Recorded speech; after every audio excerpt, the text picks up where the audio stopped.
Salut les amis, bienvenue à cette vidéo. J'espère que tu passes un excellent week-end. Et du coup, je profite pour vous faire cette petite vidéo. Dans cette vidéo, je vais vous parler du centre de gravité d'un marché. Si c'est ta première fois de regarder l'une de mes vidéos, abonne-toi, aide-moi à faire croître cette chaîne, lâche des pouces bleus et surtout, n'hésite pas de rejoindre notre channel Telegram. Le lien, il est dans la description. Déjà, il faut savoir que tout ce qui se passe sur la Terre, dans le monde, que ce soit en mathématiques, que ce soit dans la physique, que ce soit dans tout ce qui régit l'univers, tout cela euh, se résume ou bien porte à tendre vers ce qu'on appelle le centre de gravité. Et il y a un centre de gravité en toute chose, et même dans la finance, le centre de gravité, il existe. Vous voyez. Et donc, si vous avez vu mes derniers graphiques de vendredi précisément, vous verrez que j'ai eu à donner des analyses par rapport à une crainte que j'appelle le centre de gravité. Alors, comment je la trace et à quoi me sert-elle? Le centre de gravité, c'est une crainte que je trace qui relie plusieurs points, qui doit relier au moins 4 points de sorte à faire, disons, 4 touches de la sorte. Un, par exemple, ici, 2, comme ça. 3, 4, je peux même compter ici 5. Et qui doit passer entre le graphique. Vous voyez, entre le graphique comme cherchant le centre de gravité du graphique. Bien évidemment, vous ne trouverez pas ça sur tous les graphiques. Donc, si vous trouvez cela sur un graphique, alors, qu'est-ce qu'il faut faire? Il faut créer dans le sens du centre de gravité. C'est un peu comme le centre de gravité de Belcad, l'indicateur, le Belcad Gravity Center. Mais sauf que là, vous avez de la maîtrise de votre centre de gravité. Ce n'est pas un centre de gravité qui va se déformer en fonction de l'évolution du marché, non. En fonction de l'évolution du marché, vous-même vous adaptez votre centre de gravité, vous le modifiez parce qu'il y a de nouveaux points qui se forment, de nouveaux sommets, de nouveaux plus bas. Autant, le centre de gravité en termes d'indicateur, lui, il va juste suivre le marché, ce qui peut très souvent induire en erreur.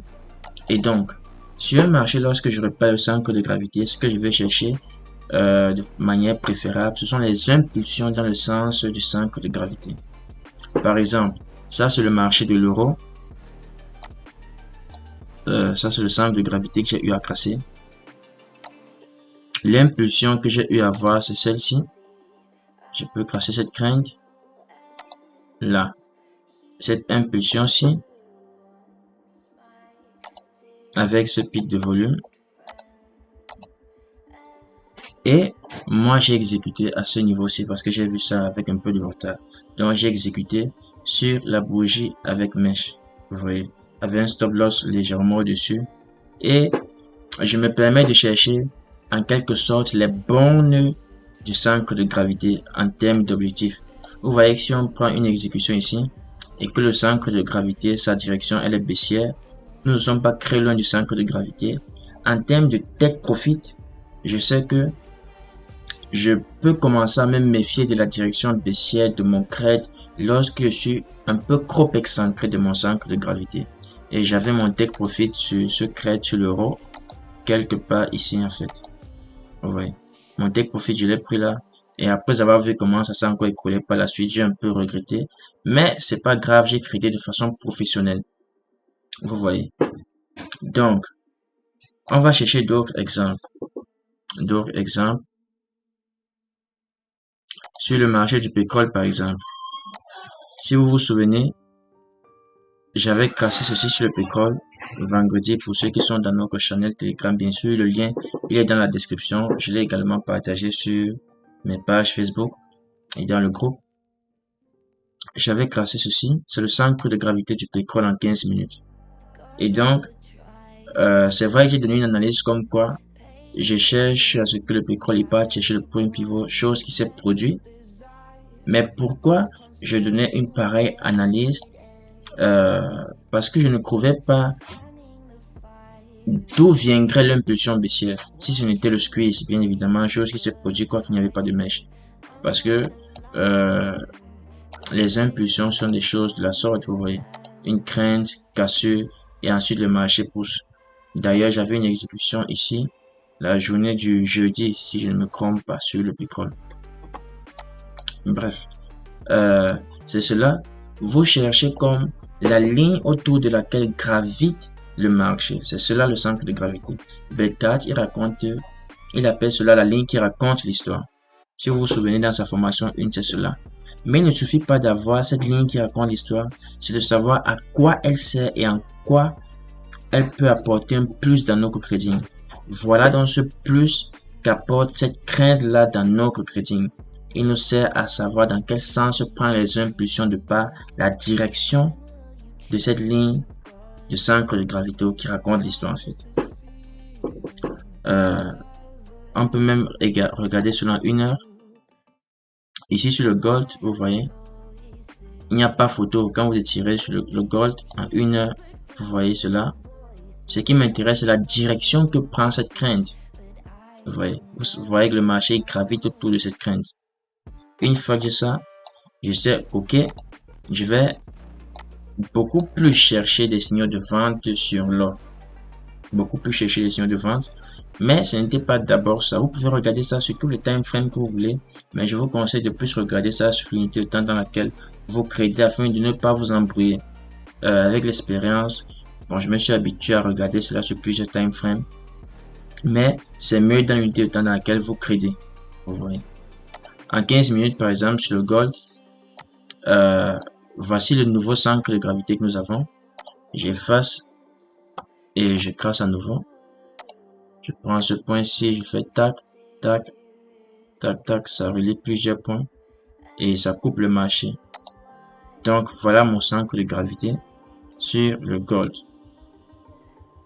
Vous voyez un peu.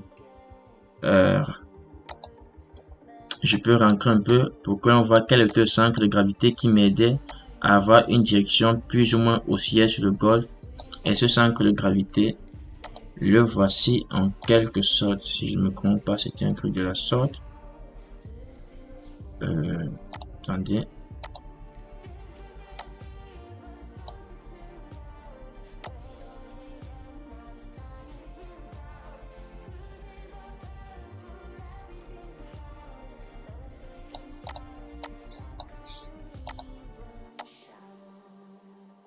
Ok, je pense que c'était un truc de la sorte, si je me rappelle bien. Et ça me donnait mon centre de gravité de façon haussière sur le gold parce que la direction prise, elle était haussière. Parce qu'on a l'impression qu'il y a une respiration dans le sens de la hausse sur le marché de l'or. Et donc, quand vous me voyez dire, ok, je vais chercher des signaux acheteurs sur le gold, en fait, c'est pas anodin. C'est pas anodin. Un autre exemple, on va jeter un coup d'œil sur le S&P 500. Sur le S&P 500, actuellement, voici son centre de gravité.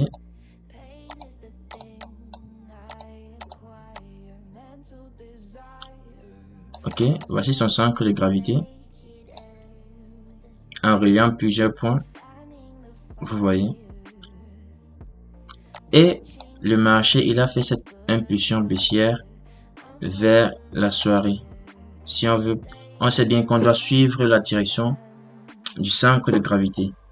Et bien sûr, si on cherche une impulsion cette journée de vendredi, c'était à ce niveau-ci qu'il faut ancrer sur le gold, sur le S&P 500 autant pour moi. Et si on quitte une extrémité, bien sûr, on va chercher le centre de gravité. Ou alors, si on est proche du centre de gravité, on va chercher l'extrémité allant dans le sens du centre de gravité. Ok, mais je vais être honnête et vous dire que vendredi, j'ai fait une petite erreur sur mon centre de gravité sur le S&P. Et justement, et c'est pour cela que j'ai pris un signal de hausse qui ne m'a pas rapporté grand chose. J'ai pris près de $300, mais si je n'avais pas fait d'erreur, j'aurais pris près de $2000 sur cette position sur le S&P. Donc, j'avais vu ceci comme mon centre de gravité sur le S&P 500. Et ça m'a empêché de faire le trade parfait, si je peux le dire ainsi, vous voyez. Et on peut considérer vraiment cela comme un centre de gravité, vous voyez. Mais ça relie moins de points, je dirais, qui sont cruciaux par rapport à ceci. Je sais pas si vous voyez un peu. Donc, première chose, pour vous dire que en cherchant le centre de gravité, vous pouvez faire une erreur. Je me suis trompé sur ma propre technique. Et deuxième chose, vous voyez que c'est très puissant dans tous les cas. C'est très puissant. Vous devez chercher le maximum de points afin d'avoir un centre de gravité, savoir dans quel sens chercher les impulsions, parce que ce sont les impulsions qui vous donneront de faire des crêtes excellentes, parce que l'impulsion, c'est quoi? C'est le marché, il décolle, et quand il a décollé, il pousse très fort. J'espère que cette vidéo vous aura plu et que vous pourrez prendre des mouvements importants sur les marchés. N'hésite pas à t'abonner, lâche des pouces bleus, encourage-moi.